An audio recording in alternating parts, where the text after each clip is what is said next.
नमस्कार। स्वागत है आपका न्यूज लॉन्चर पर। मैं हूं अशोक वानखेड़े, लेकर आया हूं आपका अपना कार्यक्रम द डायरेक्ट हिट। दिल्ली में हैट्रिक शून्य की। शायद कांग्रेस जब से बनी तब से कांग्रेस का इतना बुरा प्रदर्शन किसी भी राज्य में नहीं रहा होगा। एक हाथ तो सीट ले ही आते हैं, लेकिन शून्य पे शून्य, शून्य पे शून्य। और इस बार फिर इस पे विचार मंथन हुआ और फिर यह बताया गया, खबरें आ रही है कि कांग्रेस अब ब्लॉक लेवल से लेकर राज्य स्तर पर संगठन में पूर्ण बदलाव करने के मूड में है। सवाल बदलाव का नहीं, कांग्रेस इस बात पे इतरा रही है कि हमने इस लड़ाई को तिकोना लड़ाई बनाई, यकीनन बनाई, लेकिन इस त्रिकोणी लड़ाई में कांग्रेस का प्रदर्शन शर्मसार रहा। केजरीवाल जितने वोटों से हारे हैं, उससे चंद 100-200 वोट ज्यादा कांग्रेस के उम्मीदवार को मिले हैं और कहते हैं तिकोना।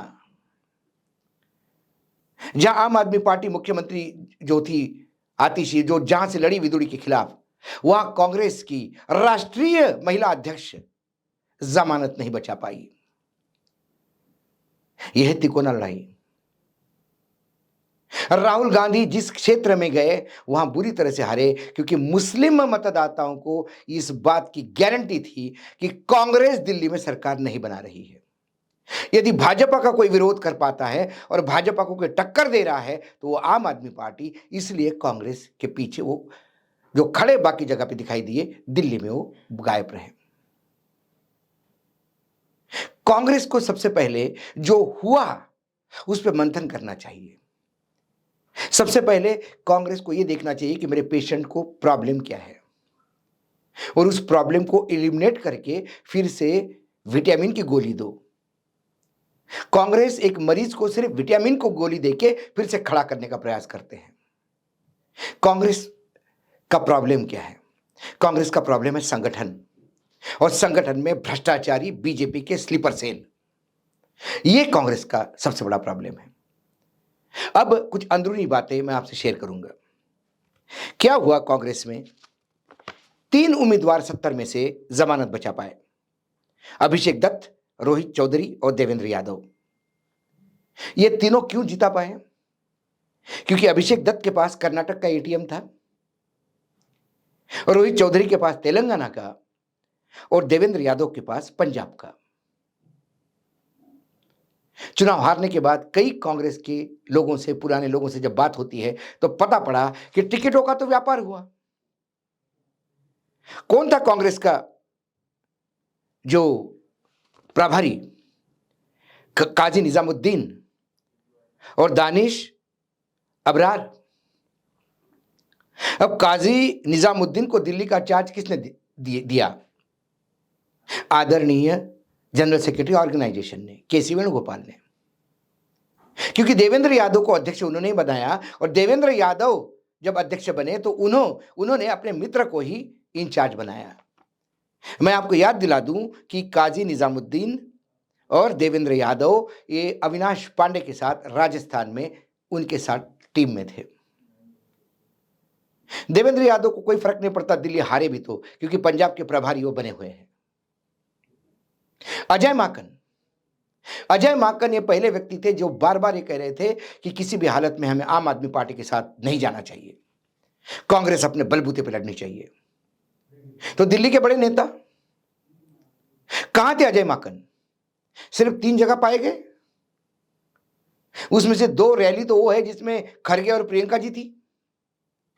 बाकी 70 कॉन्स्टिट्यूंसी में बचने के बजाय किसी 5 स्टार होटल में शाम को कॉफी पी के रिपोर्ट ले रहे थे। ये दिल्ली के नेता हैं। याद करती है दिल्ली आज भी शीला दीक्षित को, जो चुनाव के टाइम पे अपने आप को झोंक देती थी, लेकिन शीला दीक्षित के बेटे अपना डिपॉजिट भी नहीं बचा पाए। फ्री फॉर ऑल था। किसको क्यों कहां से टिकट दिया गया कोई नहीं जानता। कई लोग कहते कि अलका जी, चर्चा है ऐसी, अलका जी चांदनी चौक से चुनाव लड़ना चाहती थी, उनको आतिशी के खिलाफ उतरा। उन्होंने पूरे देश से महिला संगठन जितने भी थे, महिला अध्यक्ष अलग अलग राज्यों के, उनको दिल्ली में झोंका। अब तमिलनाडु, केरल की वो न हिंदी जानने वाली महिलाएं वोट मांग रही है अलका जी से। मिल जाएगा अलका लांबा को वोट। जो महिला आम आदमी पार्टी के चुनाव जीतने के बाद कभी चुनाव नहीं जीती, उसे आपने राष्ट्रीय महिला अध्यक्ष किस बलबूते पे बनाया, यह सवाल है। क्या संगठन ये जेबी संगठन हो गया दो चार लोगों का? वही पत्ते फेंटे जाते हैं और बार बार उन्हीं लोगों को लाया जाता है। बातें बड़ी बड़ी होती हैं। जब महाराष्ट्र और बाकी विधानसभा की जब हार हुई, तब खड़गे जी ने सीडब्ल्यूसी में कहा था कि उस ऊपर से लेकर नीचे तक संगठन में बदलाव लाने की जरूरत है। उनका भाषण भाषण ही रह गया, बदलाव दिखा नहीं। और जो बदलाव होता है वही ताश के पत्ते 52 होते हैं, उसी को फेंटा जाता है। वही पुराने नाम, एक भी नया नाम नहीं आता। और पुराने नाम भी सारे पैराट्रूपर है जो सिर्फ चंद 2-3 लोगों के आसपास कोटरी बना के रखी है, वही घूमते हैं। सवाल यह है कि राहुल गांधी जो विपक्ष के नेता है, राहुल गांधी जो बड़ा बदलाव की उम्मीद लेके लगातार मेहनत करते हैं, उन्हें अपने पार्टी के अंदर की ये बातें क्यों नहीं समझ में आती? कई ऐसी चीजें हुई। अब वो कहा गया है कि भाई डिसिप्लिन चाहिए पार्टी में, एक में के खिलाफ बोलना नहीं चाहिए, जो वक्तव्य करेगा उस पर एक्शन होगी। ये सिर्फ फिर बोला जाता है, एक्शन कहां होती है? क्या चुनाव के समय, चलते चुनाव के बीच जेपी अग्रवाल को लेके एक पॉडकास्ट पे संदीप दीक्षित ने कुछ नहीं कहा था? ये बात अलग है कि अग्रवाल जी के बेटे ने इसका जवाब चुनाव संपन्न होने के बाद दिया। लेकिन ये बताता है कि पार्टी कैसी इकट्ठा लड़ती है। ये 3 लोग जिनके पास अपने एटीएम थे, यही चुनाव में अपना डिपॉजिट बचा पाए। बाकी लोगों का डिपॉजिट भी जब्त हुआ। और हम इस पे इतरा रहे हैं कि कुछ कॉन्स्टिट्यूंसी में हमको 10-12%, 20% वोट मिले हैं। सवाल वोट मिलने का नहीं, परसेंटेज का सवाल है, सीट में कन्वर्जन का। मरी हुई हालत में भी आम आदमी पार्टी 22 पे आ गई। और कांग्रेस कहां है? ये आज उनको समझ में आ रहा है कि मुस्लिम तबके को हम बता नहीं पाए कि हम सरकार बनाने की स्थिति में हैं। क्यों मुस्लिम मतदाता कांग्रेस पे विश्वास करेगा? उसे पता था वोट स्प्लिट होगा तो बीजेपी की बल्ले बल्ले होगी, जो होती हुई दिखाई दे रही थी।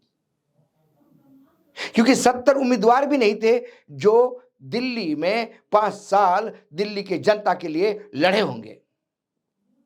चुनाव के समय कुकुरमुत्ते जैसे उग के ये अपने आप को नेता साबित करने पे लगे हुए हैं। ब्लॉक लेवल पे संगठन कहां है? क्या वही दिल्ली है जो एक जमाने में एचकेएल भगत के नाम से जानी जाती थी? ये वही दिल्ली है जो शीला जी के नाम से जानी जाती थी? आज दिल्ली का हश्र ऐसा हुआ कि 3 चुनाव लगातार शून्य पे है। और इस घिनौने प्रदर्शन के लिए जिन लोगों को जिम्मेदार मानना चाहिए, उनके बजाय बातें होती है लोगों को बदलने की। क्या होगा? देवेंद्र यादव बदलोगे, उसके बाद कोई सिक्योरिटी वाला जो राहुल जी की सिक्योरिटी देखता है या राहुल जी के अपॉइंटमेंट देखता है, वो आदमी किसी को बना देगा एक नया अध्यक्ष। फिर वो अपने पोस्टर छाप के 5 साल के लिए बना रहेगा कि मैं अध्यक्ष हूं दिल्ली का। मैं बार बार कहता हूं कि विपक्ष कैसा होना चाहिए, ये भाजपा से सीखना चाहिए। उन्हें कुछ चीजों में बहुत क्लियरिटी है। क्या कांग्रेस में क्लियरिटी है कि वो आम आदमी पार्टी के साथ लड़ेगी? नहीं लड़ेगी। आम आदमी पार्टी के पास बहुत क्लियरिटी थी कि वो कांग्रेस के साथ नहीं लड़ेगी। उनके साथ बहुत क्लियरिटी थी कि वो पंजाब में भी आपके साथ नहीं लड़ेंगे। पंजाब में उन्होंने बचे हुए 2 साल की तैयारी कर रही है, लेकिन क्या पंजाब में कांग्रेस तैयारी कर रही है? अब देवेंद्र यादव जो अपने खुद की सीट नहीं बचा पाए, अब वो पंजाब में कांग्रेस वापस कैसे आएगी, इसकी रणनीति तय करेंगे। ये लोग बार बार अपना रिजल्ट लेके सामने आते हैं, बार बार फेल होते हैं, और इन फेल होने वालों को ही फिर से जिम्मेदारी दी जाती है। यह कब तक चलेगा? कांग्रेस को कोई बाहर का आदमी हिट नहीं कर रहा है, कांग्रेस खुद अपने आप को हिट कर रही है, खुद अपने आप को। सबसे पहले अजय माकन जी को बोलना चाहिए कि आपने कहा था अलग लड़ो, आपने क्या किया? ये सब लोग पार्टी पे बोझ हैं।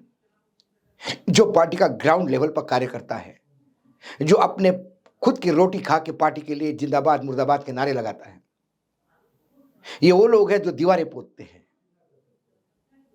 पूरे धूप में अपने आप को झोंक देते हैं, चुनाव प्रचार में अपने आप को झोंक देते हैं। उनको बार बार मायूसी मिलती है क्योंकि ऊपर ही कोई देखने वाला नहीं।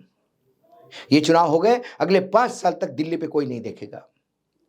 ये बातें सिर्फ आजकल की है, जब अखबारों में छपती है, उसके बाद कुछ नहीं होता। एक आध दो बदलाव इधर उधर के होंगे, कोई अध्यक्ष होगा, वो कोई बड़ी बड़ी बात कहेगा, उसके बाद अध्यक्ष गायब, सब गायब। अब फिर अगले 5 साल बाद फिर आपको मिलेगा कि अब चुनाव में अब पार्टी सक्रिय है। इसके पहले भी जनरल सेक्रेटरी, एक जो जनरल सेक्रेटरी इंचार्ज थे, वो क्या थे? वो गुजरात से आते थे, वो पार्ट टाइमर थे। यहाँ पे वो पर्यटन पे आते थे दिल्ली के लिए। ऐसा डेडिकेटेड जनरल सेक्रेटरी कोई इंचार्ज चाहिए दिल्ली का, कि पूरे दिल्ली के एक एक घर में जाके लोगों को इकट्ठा करे, रिजल्ट दे। फिर अजय माकन ही बैठेंगे और वो तय करेंगे कि दिल्ली का क्या होगा।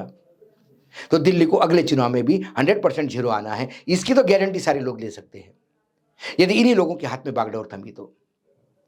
और सबसे पहले पार्टी को सिर्फ मंथन करके नहीं होना होगा। मैं एक एग्जांपल देता हूं। हरियाणा की जब हार हुई तो बहुत सारी बातें हुई, लेकिन अब हरियाणा से भूल गए। हरियाणा में आज भी नेता प्रतिपक्ष कांग्रेस नहीं दे पाया। हरियाणा में आज भी जिला स्तर पे संगठन नहीं है। ये ऐसा ही 5 साल तक चलेगा। 5 साल बाद फिर जब कांग्रेस हारेगी, फिर मंथन होगा कि अब तो 17 साल हो गए वहां संगठन में कोई नहीं था। ये पार्टी जो एक बहुत अच्छी विरासत लेके आई है, इस पार्टी का जो एक ग्लोरीफाइड इतिहास है, गोल्डन अक्षरों से, सुनहरी अक्षरों से लिखा हुआ इतिहास है, उस पार्टी पे रोज काली कौन पोत रहा है, ये देखने की जरूरत है। पार्टी बीजेपी से नहीं, आम आदमी पार्टी से नहीं, पार्टी अंदर कांग्रेस को दीमक जैसे खा रहे स्लीपर सेल से बटी हुई है और उसी को हटाने की जरूरत है। संगठन सुधर जाएगा, स्थिति सुधर जाएगी। आज डायरेक्ट हिट में इतना ही। कल फिर आता हूं किसी विषय के साथ। तब तक के लिए नमस्कार। देखते रहिएगा न्यूज लॉन्चर।